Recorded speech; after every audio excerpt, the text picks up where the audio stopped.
আসসালামু আলাইকুম। আজকে আমরা কয়েকটি ফ্রেজ নিয়ে আলোচনা করব। যেগুলোর মাধ্যমে আমরা আমাদের কথাকে আরো বাড়াতে পারি অথবা সেন্টেন্সকে আরো বড় করতে পারি।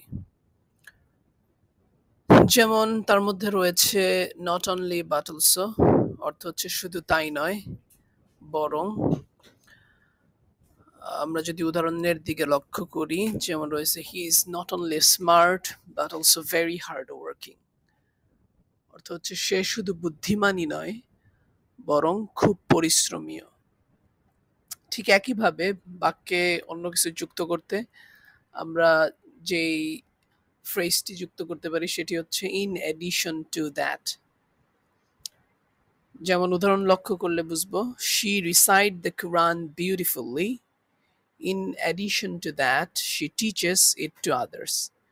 সে সুন্দরভাবে কোরআন তেলাওয়াত করে, এর পাশাপাশি সে এটি অন্যদের শেখায়। ঠিক এই একই রকম অর্থ প্রদান করে আরেকটি ইউজফুল ফ্রেজ হচ্ছে মোর ওভার অর্থ হচ্ছে তদুপরি বা উপরন্তু। যেমন he studies hadith, moreover he teaches it to others. সে হাদিস অধ্যয়ন করে, উপরন্তু সে এটি অন্যদের শেখায়। সো এই ছিল আমাদের তিনটি ইউজফুল ফ্রেজেস, যেগুলো কোনো একটি কথাকে অন্য একটি কথার সাথে যুক্ত করতে সাহায্য করে।